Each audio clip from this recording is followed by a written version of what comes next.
ಇನ್ನು ಹಾಸನದಲ್ಲಿ ಮೈತ್ರಿ ನಾಯಕರ ಜಂಗಿ ಕುಸ್ತಿ ಆರಂಭ ಆಗಿದೆ. ಎಚ್.ಡಿ. ರೇವಣ್ಣ ಮತ್ತು ಮಾಜಿ ಶಾಸಕ ಪ್ರೀತಂ ಗೌಡ ನಡುವೆ ಯುದ್ಧ ಶುರುವಾಗಿದೆ. ನಗರಸಭೆ ಅಧ್ಯಕ್ಷ ಉಪಾಧ್ಯಕ್ಷ ಸ್ಥಾನಕ್ಕೆ ಭಾರಿ ಪೈಪೋಟಿ ನಡೀತಾ ಇದೆ. ಅದರಲ್ಲೂ ಎಚ್.ಡಿ. ರೇವಣ್ಣ ಹಾಗೆ ಮಾಜಿ ಶಾಸಕ ಪ್ರೀತಂ ಗೌಡ ನಡುವೆ ವಾರ್ ನಡೀತಾ ಇದೆ. ಇಂದು ನಗರಸಭೆ ಅಧ್ಯಕ್ಷ ಉಪಾಧ್ಯಕ್ಷ ಸ್ಥಾನಕ್ಕೆ ಚುನಾವಣೆ ನಡೆಯುತ್ತೆ. ಈ ಹಿನ್ನೆಲೆಯಲ್ಲಿ ತಮ್ಮ ಸದಸ್ಯರನ್ನ ಹೈದರಾಬಾದ್ಗೆ ಕರೆದೊಯ್ದಿದ್ದಾರೆ ಜೆಡಿಎಸ್ನ ನಾಯಕರು ತಮ್ಮ ಯಾರ್ಯಾರು ಸದಸ್ಯರಿದ್ದಾರೆ ಸದಸ್ಯರನ್ನ ಹಿಡಿದಿಟ್ಕೊಳ್ಳೋದಕ್ಕೆ ಅಂತ ಹೈದರಾಬಾದ್ಗೆ ಕರೆದುಕೊಂಡು ಹೋಗಿದ್ದಾರೆ. ಈ ನಡುವೆ ಪ್ರೀತಂ ಗೌಡ ತಮ್ಮ ಪಕ್ಷದ ಅಭ್ಯರ್ಥಿಯನ್ನ ಅಧ್ಯಕ್ಷರನ್ನಾಗಿ ಮಾಡೋದಕ್ಕೆ ಅಂತ ಸಾಕಷ್ಟು ಕಸರತ್ತು ಮಾಡ್ತಾ ಇದ್ದಾರೆ.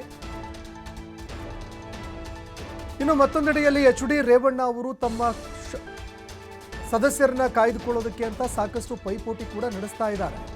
ಈ ಹಿನ್ನೆಲೆಯಲ್ಲಿ ತಮ್ಮ ಸದಸ್ಯರನ್ನ ಹೈದರಾಬಾದ್ಗೆ ಕರೆದೊಯ್ದಿದ್ದಾರೆ.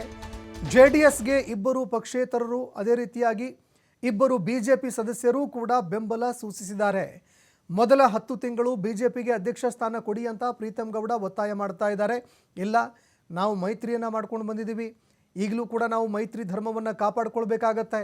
ಹೀಗಾಗಿ ಮೊದಲ 10 ತಿಂಗಳೇನಿದೆ ಬಿಜೆಪಿಗೆ ಅಧ್ಯಕ್ಷ ಸ್ಥಾನ ನೀಡಿ ಅಂತ ಪ್ರೀತಂ ಗೌಡ ಒತ್ತಾಯ ಮಾಡಿದ್ದಾರೆ. ನಂತರದ 10 ತಿಂಗಳು ಅಧ್ಯಕ್ಷ ಸ್ಥಾನ ಜೆಡಿಎಸ್ಗೆ ಬಿಡ್ತೀವಿ ಅಂತ ಪ್ರೀತಂ ಗೌಡ ಮೈತ್ರಿಯ ಒಂದು ವಿಚಾರಕ್ಕೆ ಸಂಬಂಧಪಟ್ಟಂತೆ ಮಾತನಾಡ್ತಾ ಇದ್ದಾರೆ.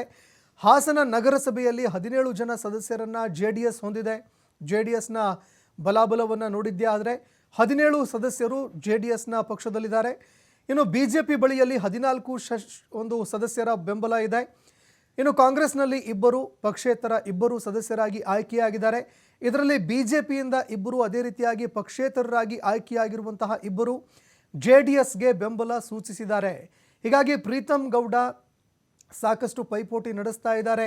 ಅದೇ ರೀತಿಯಾಗಿ ಮೈತ್ರಿ ಮಾಡ್ಕೊಂಡಿದ್ದೀವಿ ನಾವು, ಹೀಗಾಗಿ ಮೈತ್ರಿ ಧರ್ಮವನ್ನು ಕಾಪಾಡಿಕೊಳ್ಳೋದಕ್ಕೆ ಅಂತ 10 ತಿಂಗಳು ನಮಗೆ ಅಧ್ಯಕ್ಷ ಸ್ಥಾನವನ್ನು ನೀಡಿ, ಅದೇ ರೀತಿಯಾಗಿ 10 ತಿಂಗಳವರೆಗೆ ನಾವು ನಿಮಗೂ ಕೂಡ ಅಧ್ಯಕ್ಷ ಸ್ಥಾನವನ್ನು ಬಿಟ್ಕೊಡ್ತೀವಿ ಅಂತ ಪ್ರೀತಂ ಗೌಡ ಸಾಕಷ್ಟು ಒಂದು ಪೈಪೋಟಿಯನ್ನು ನಡೆಸ್ತಾ ಇದ್ದಾರೆ. ಆದರೆ ಇತ್ತ ರೇವಣ್ಣ ಸುತಾರಾಮ್ ಒಪ್ಪದೆ ತಮ್ಮ ಅಭ್ಯರ್ಥಿಗಳು ಯಾರಿದ್ದಾರೆ, ತಮ್ಮ ಸದಸ್ಯರು ಯಾರಿದ್ದಾರೆ ಅವ್ರನ್ನ ಕರೆದುಕೊಂಡು ಹೈದರಾಬಾದ್ಗೆ ಹರಿದ್ದಾರೆ.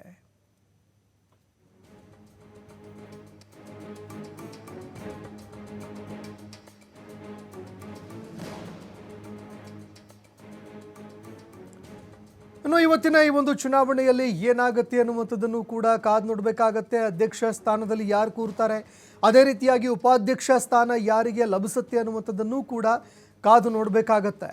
ಇನ್ನು ನಗರಸಭೆ ಉಪಾಧ್ಯಕ್ಷ ಹಾಗೂ ಅಧ್ಯಕ್ಷ ಸ್ಥಾನಕ್ಕೆ ಇವತ್ತು ಚುನಾವಣೆ ನಡೀತಾ ಇದೆ. ಈ ಹಿನ್ನೆಲೆಯಲ್ಲಿ ತಮ್ಮ ಸದಸ್ಯರನ್ನು ಹಿಡಿದಿಟ್ಕೊಳ್ಳೋದಕ್ಕೆ ಅಂತ ಜೆಡಿಎಸ್ನ ನಾಯಕರಾಗಿರುವ ಎಚ್.ಡಿ. ರೇವಣ್ಣ ತಮ್ಮ ಸದಸ್ಯರನ್ನು ಹೈದರಾಬಾದ್ಗೆ ಕರೆದುಕೊಂಡು ಹೋಗಿದ್ದಾರೆ.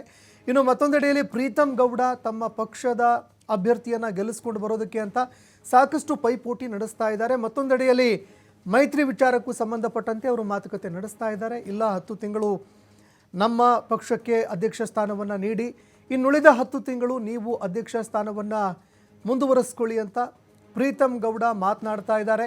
ಆದರೆ ಇದಕ್ಕೆ ಎಚ್.ಡಿ. ರೇವಣ್ಣ ಅವರು ಸುತಾರಾಮ್ ಒಪ್ತಾ ಇಲ್ಲ. ಯಾವುದೇ ಕಾರಣಕ್ಕೂ ನಾವು ಮೈತ್ರಿಯನ್ನು ಮಾಡ್ಕೊಳ್ಳೋದಿಲ್ಲ, ಅದೇ ರೀತಿಯಾಗಿ ನಾವೇ ಮುಂದುವರಿತೀವಿ ಅಧ್ಯಕ್ಷ ಉಪಾಧ್ಯಕ್ಷರಾಗಿ ಅನ್ನುವಂತಹ ಒಂದು ಮಾತನ್ನು ಅವರು ಹೇಳ್ತಾ ಇದ್ದಾರೆ.